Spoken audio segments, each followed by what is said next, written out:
사회가 여러모로 힘든데 이렇게 찬양을 통해서 공동체의 치유와 회복이 주어지는 것 같아서 좋습니다. 우리 함께 옆에 분과 인사하겠습니다. 사랑합니다. 네, 오늘 말씀을 들으러 나오신 여러분들, 하나님께서 우리에게 소망 허락하실 줄 믿습니다. 우리가 마가복음 말씀을 계속해서 보고 있습니다. 마가복음 10장 오늘 본문인 17절부터 22절까지는 예수님께서 예루살렘으로 가시는 길 위에서 일어난 또 하나의 사건입니다. 예수님께서 예루살렘으로 지금 가시는 길이라는 것은 고난 당하러 가시는 길이다는 말씀입니다. 우리가 지금 고난주간 부활주의를 향해서 가고 있듯이 이 말씀도 그 방향을 향해서 달려가고 있습니다.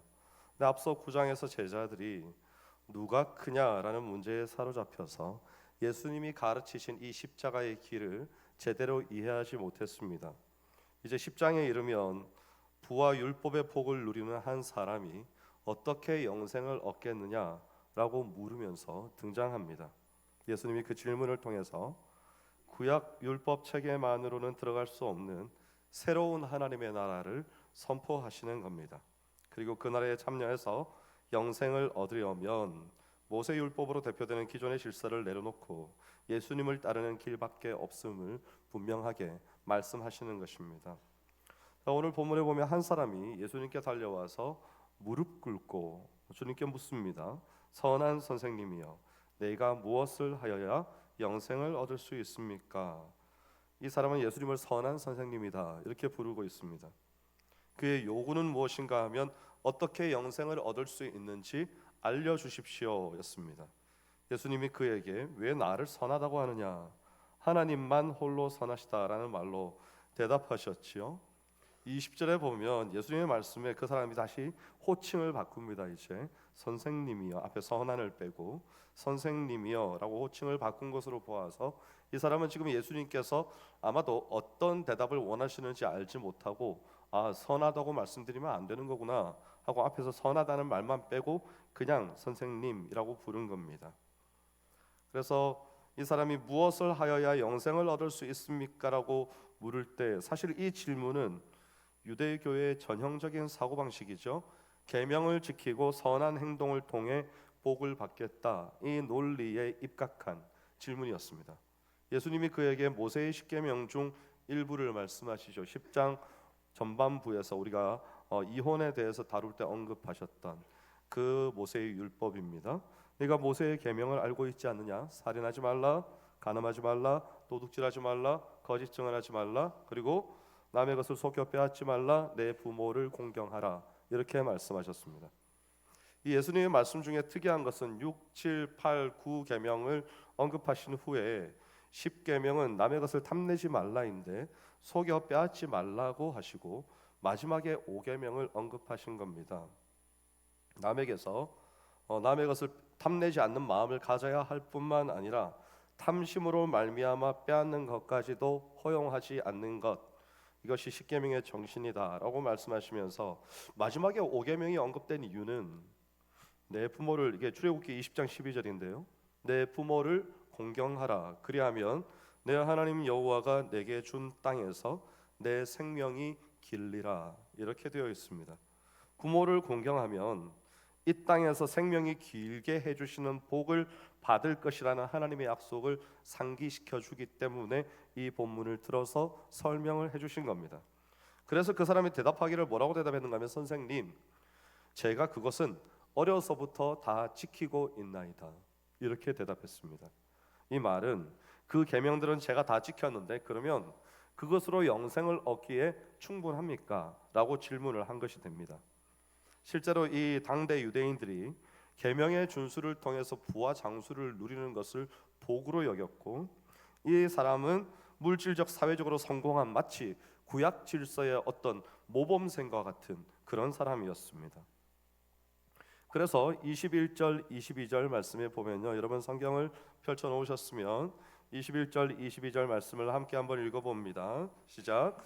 예수께서 그를 보시고 사랑하사 이르시되 내게 아직도 한 가지 부족한 것이 있으니 가서 내게 있는 것을 다 팔아 그리하면 하늘에서 보화가 내게 있으리라. 그리고 와서 나를 따르라 하시니 그 사람은 재물이 많은 고로 이 말씀으로 인하여 슬픈 기색을 띠고 근심하며 가니라. 아멘. 예수님이 그 사람의 대답에 흡족해 하셨습니다. 그를 보시고 사랑했다고 기록되어 있죠. 이 사람은 율법의 요구를 힘을 다해 지켰던 사람이었습니다. 이 땅에서 생명이 길 것이다 라는 하나님의 복을 받기에 정말 충분한 사람이었습니다. 그런데 예수님은 한 가지 부족한 것이 있다고 말씀하십니다. 가서 내게 있는 것을 다 팔고 가난한 자들에게 주라. 그리하면 하늘에서 보화가 내게 있으리라고 말씀하신 겁니다. 저는 이 말씀의 이 표현을 보면서 좀 의아했습니다. 왜냐하면 여러분 정말 다 잘했고 한 가지가 부족하다라고 말씀하시면서 내게 있는 것을 다 팔고 가난한 자들에게 주라는 것이 여러분 그 부족한 사소한 한 가지라고 생각하십니까? 네, 대답을 할 수가 없죠 우리는. 근데 예수님께는 이게 지금 아니야, 너 참 잘했어. 그런데 한 가지가 부족해. 이제 가서 네가 가진 것을 다 팔아서 가난한 자들에게 나눠주고 너는 나를 따라라. 이렇게 말씀을 하셨다는 겁니다. 우리가 깨달아야 될 요점은 뭔가 하면 내게 있는 것을 다 팔아 가난한 자들에게 주면 영생을 얻으리라고 말씀하시지 않았다는 겁니다. 그렇게 했을 때 받는 것은 하늘의 보화고요. 하늘의 보화를 받는 것이지 영생을 받는 것이 아닙니다. 영생을 얻는 방법은 한 단계 더 나아가는 겁니다. 그 뒤에 나오죠. 와서 나를 따르라. 이것이 오늘 우리가 붙들고 이 자리를 떠나야 될 말씀입니다. 영생을 얻는 방법은 오직 예수님을 따르는 방법밖에 없음을 말씀하고 있는 겁니다. 사실 우리가 가진 것을 팔아서 가난한 자들에게 나눠줌으로 우리가 영생을 얻을 수 있다면 이 땅에 영생을 얻을 수 있는 사람들이 참 많을 것 같습니다. 예수 믿지 않고도요. 그런데 예수님의 말씀은 그게 아닙니다. 물론 여기서 말하는 가난한 자들에게 팔아서 나눠줄 재산이라는 것은 세상 사람들이 모은 재산을 말하는 것이 아닙니다.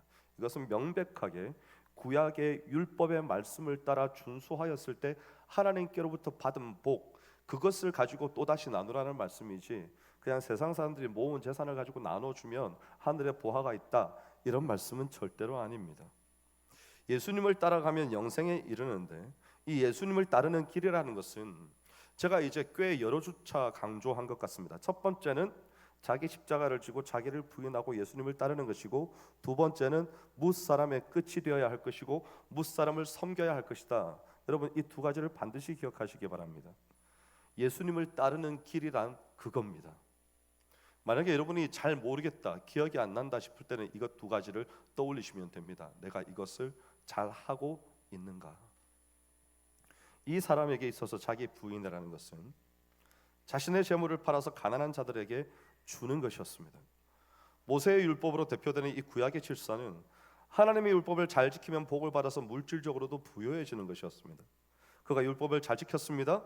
그리고 부자였다는 것은 구약의 질서를 대표하는 거죠. 그런데 지금은 예수님께서 세우시는 새로운 하나님의 나라가 시작되었습니다. 구약의 질서라고 말하시는 것이 여기서 만약에 풍부한 재물일지라도 그것을 다 팔아서 가난한 자들에게 주고 예수님을 따라야 했다는 겁니다. 신약의 하나님의 나라에 들어가기 위해서는요. 그래서 구약의 관점에서는 사실 가난한 자들은 율법을 지키지 않아서 복을 받지 못하는 죄인들과 같이 분류되는 경우가 많았습니다. 그래서 구체적으로 여러 번 언급되는 경우가 예를 들면 잉태하지 못한 것, 이거 사람들이 저주받았다고 생각했습니다. 요즘은 그렇게 생각하는 사람이 없죠. 그래서 예수님이 이제 이 새로운 하나님의 나라를 어떻게 시작하시는가 하면 가난한 자들과 하나님의 나라를 함께 세워 나가시겠다고 말씀하시는 겁니다. 여기에 가난한 자라는 말에 돈이 없는 사람만 포함되는 게 아닙니다, 여러분. 돈이 없는 사람은 아주 극소수의 한 종류일 뿐입니다. 마음이 가난한 사람이 될 수도 있고요, 또 병든 사람이 될 수도 있고요, 혹은 뭐 각색 어떤 귀신이 들렸거나 어떤 사회적으로 약자이거나 여러 가지 경우가 있을 수 있겠습니다. 우리 예배 중에 함께 예를 들어보자면 우리 미랄부 지체들도 이렇게 힘든, 우리가 도와야 될 약자들이 될 수 있습니다. 그래서 우리가 더 장애인 주일이 되면 제가 작년에 그렇게 말씀드리지 않았습니까? 우리 장애아우들이 원하는 것은 특별 대우를 받는 것이 아니라 더불어 함께 살아갈 수 있는 세상을 만든 겁니다. 그게 그들이 원하는 거죠. 그냥 막 그들에게 특별히 잘해주고 뭘 계속해서 돕고 따라다니고 이러는 것은 오히려 불편하게 하는 겁니다. 그냥 함께 어깨동무하고 살 수 있는 세상이면 됩니다. 그런데 그걸 우리가 못 만들어주는 거죠. 그걸 못 만들어줘요. 여기서도 예수님께서 이런 세상의 이웃들, 하나님께서 구약 성경에서 분명하게 예시하신 네 부류의 사람이 있습니다. 이 네 부류의 사람은 반드시 챙기고 돌봐야 됩니다. 누굴까요? 저는 이걸 공부할 때 객과 고래라고 외웠습니다. 객은 나그네고요, 과는 과부고요, 고는 고아고요, 레는 레위인입니다. 이 레위인은 이제 요즘으로 말하면 이제 하나님의 일을 위해서 자신의 인생을 헌신한 사람들로 비교될 수 있겠지만, 저는 제가 굳이 레위인이다 이렇게 말하고 싶지는 않습니다. 앞에 세 부류의 사람만 생각하셔도 좋습니다. 나그네와 과부와 고아, 하나님께서 특별히 관심을 가지는 사람들이었습니다. 왜냐하면 그 당시에 이 사람들은 사회로부터 소외되어 있었고 어떤 참정권, 투표권 이런 거 전혀 없었고요. 발언권도 없었고요. 심지어 지금도 저 사우디 같은 나라에서는 밖에 나와서 돌아다니지도 못하고 히잡이나 차도르를 두르고 눈만 내놓은 채 돌아다녀야 되고요. 운전도 할 수 없습니다. 아직도 그런 사회들이 있죠. 하나님께서 그런 사람들을 계속해서 마음을 가지고 돌아보셨습니다. 그런데 이 사람이 자신의 재물을 나눠줌으로써 하늘의 보화를 받는 단계, 이 단계에서부터 지금 흰 손수건을 던져버린 겁니다. 기권입니다. 저는 못하겠습니다 라고 말한 거죠. 여러분, 재물이 많은 것이 잘못된 것이 아닙니다. 그 명령이 주어진 시대는 하나님의 율법을 잘 지킨 자에게 따르는 복이 물질의 부요함이었습니다.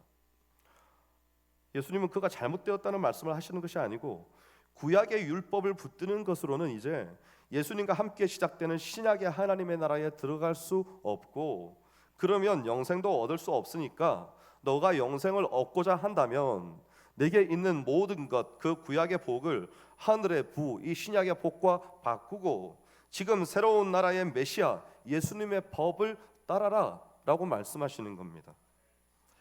한 가지가 부족하면 무언가로 대체할 수 있는 이런 것이 아니었습니다. 우리가 두 가지를 가지고 있다가 이걸로 안 된다고 하시면 이걸 하면 되는 게 아닌가? 아닙니다, 여러분. 예수님이 지금 하시는 말씀은요, 아주 명백하게 모 아니면 도입니다. 여러분, 성격은 모 아니면 도가 되면 안 됩니다. 뭐 아니면 도 성격이 저도 예전에 좀 있었는데, 그런 사람하고는 대화하거나 일을 하기가 참 힘듭니다. 극단적이거든요. 근데 그게 아닙니다.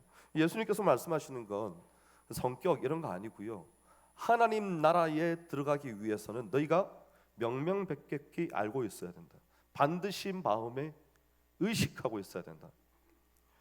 나를 따를 것인지 그러지 않을 것인지, 자기를 부인하고 예수님을 따르든지 자기 자신을 사랑하면서 예수님을 거부하든지, 이겁니다. 택해야 되는 거죠. 근데 이 사람이 재물이 많기 때문에 슬픈 기색을 띠고 근심하며 돌아갔다고 기록하고 있습니다. 그 사람이 슬픈 기색을 띠었다는 이 헬라어는요, 아주 드문 표현인데 질겁하다. 여러분, 질겁하다는 말을 들어보셨습니까 혹시? 아연실색하다, 화들짝 놀래다, 전혀 예상하지 못했던, 절대로 하지 못할 무슨 말을 지금 들은 겁니다. 예수님의 말씀에 질겁하고 난 다음에 고통스러워하면서 떠납니다. 아니, 그렇게 얻는 영생이라면 없는 것이 낫겠습니다. 이런 생각을 가지고 떠났다는 겁니다. 이 사람이 이렇게 괴로워한 이유는 뭔가 하면 자신이 율법을 통해 얻은 재산과 이 부유함을 다 포기하면서까지 예수님을 따르기가 힘들었기 때문입니다. 율법의 방식으로는 더할 나위 없이 완전했지만 새로운 언약으로 들어가는데 필요한 자기 부인을 감당하지 못했다는 겁니다. 여러분에게는 어떤 자기 부인이 여러분을 힘들게 합니까? 주님을 참으로 따르지 못하게 하는 자기 부인이 도대체 무엇입니까? 오늘 주님께서 우리에게 똑같이 물으시는 겁니다. 모세의 율법은 하나도 빠짐없이 다 지켰지만 예수님께서 그와 만났을 때 처음으로 말씀하신 예수님의 법은 첫 말씀에서부터 포기해야만 했습니다.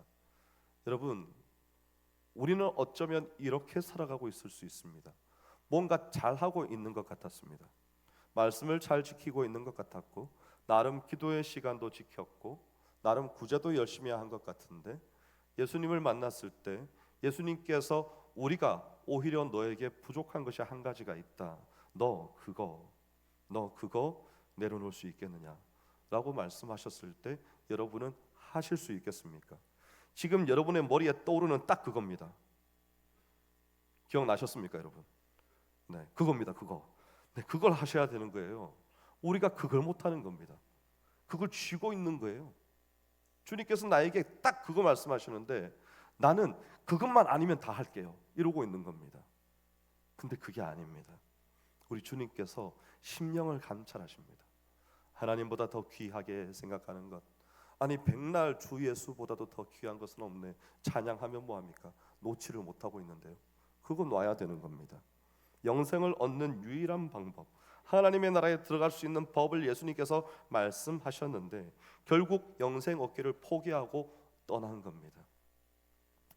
예수님 시대에는 율법을 완벽히 지켰다면 물질적 복과 사회적 존경을 받는 것이 당연하다, 이 인식이 있었고요. 그래서 그들이 배운 대로라면 부는 축복의 표지고 가난은 죄와 저주의 결과다, 이런 것들이 당연했었는데 이 청년에게는 지금 청천벽력 같은 예수님의 말씀이 떨어진 것이죠. 그런데 예수님께서는 이제는 단지 율법을 지켜서 부를 얻는 것이 아니라 가난한 자들과 함께하는 하나님의 나라가 세워진다, 완전히 새로운 관점입니다. 여러분, 사실 이것은 예수님께서 새롭게 말씀하신 것이지만 구약에서 강조되지 않은 것은 절대로 아닙니다. 아까 제가 그 네 부류의 사람을 말씀드리지 않았습니까?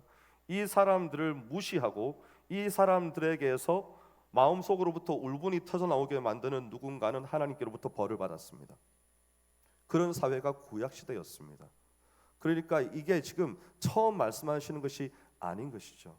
사실은 하나님께서는 율법을 그런 의도를 두고 만드신 것이고 사람들은 하나님의 의도를 파악하지 못한 것이고 이제 예수님께서 새로운 하나님의 나라를 시작하시면서 율법의 완성으로서 내가 삼위일체 하나님으로서 이 율법을 만들어서 반포할 때의 의미는 이것이었다라고 지금 그 백성들에게 밝히 드러내어 보여주고 계시는 겁니다. 부자 청년은 이 가난한 자들과 함께하는 삶, 예수님을 따르라는 초청 앞에서 갈등합니다. 그리고 포기합니다. 율법 체계를 의지하는 옛날 질서가 신약적 하나님의 나라에 들어갈 수 없다는 것을 대표적으로 보여주는 케이스입니다. 예수님이 왕이 되시는 하나님 나라에 우리가 겉으로 지켜왔던 어떤 것으로는, 그리고 이 당시 유대인들이 지켰던 율법들, 그런 형식들, 그런 전통들로는 들어갈 수가 없다는 겁니다. 그 속에 진짜 담겨 있는, 이제 예수님께서 오셔서 말씀하신 두 가지, 우리 오늘 한 번만 더 반복해 볼까요? 예수님을 따르는 길 두 가지 뭐였습니까? 자기를 부인하고 자기 십자가를 지고 나를 쫓을 것이니라. 또 하나는 무사람의 끝이 되어야 하고 무사람을 섬기는 자가 되어야 할 것이니라. 여러분, 이거 두 가지를 꼭 기억하십시오. 여러분의 삶의 행동 강령으로 삼으셔도 좋습니다. 누가 주를 따른다는 것이 무엇입니까? 라고 묻거든 그거 두 가지를 딱 말씀하시면 됩니다. 그리고 여러분은 설명하시겠죠. 자기를 부인하라고 말씀하셨는데 저는 그것이 무슨 뜻인지 잘 몰랐습니다.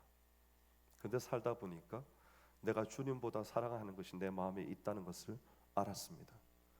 그래서 주님께서 항상 내게 그것을 언제 너는 내려놓을 수 있겠느냐고 물으시는데 나는 뒤늦게 그것을 깨닫고 피눈물을 흘리는 기도 가운데 그것을 결국 내려놓을 수 있게 되었습니다. 이제 내 인생의 진정한 만족은 예수 그리스도밖에 없습니다. 이런 고백들을 누군가에게 전해줄 수 있어야 합니다.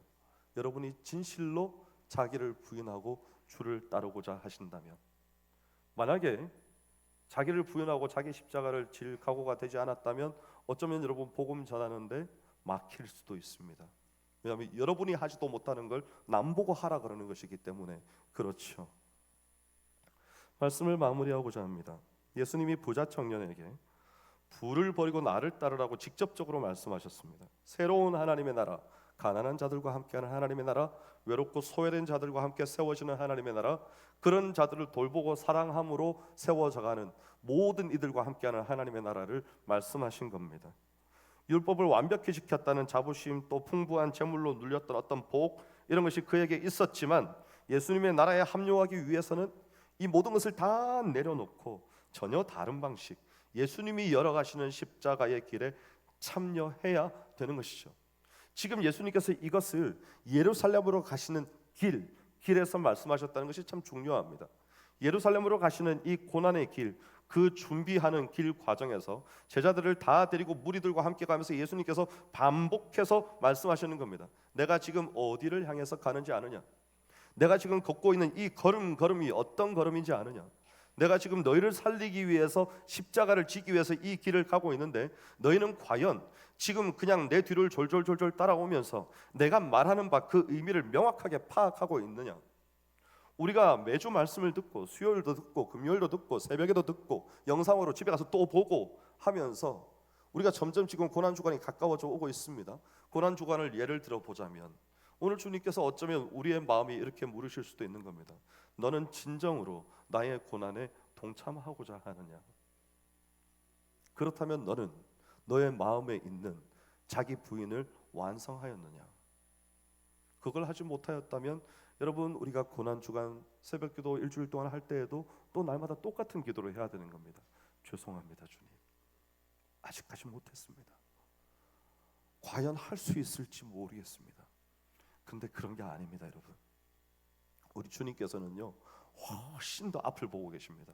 우리가 여기에서 뭘 이걸 선택을 할까 말까 계산하고 재어보고 하나님 내가 이거 하면 뭘 해주실 건데요, 이런 거래를 할 생각을 하고 있을 때 예수님께서는요 우리에게 아무런 조건도 달지 않으시고 우리에게 어떤 선한 것이 보여서 예수님께서 자기 생명을 주셨단 말입니까? 우리는 아무것도 하지 못했습니다.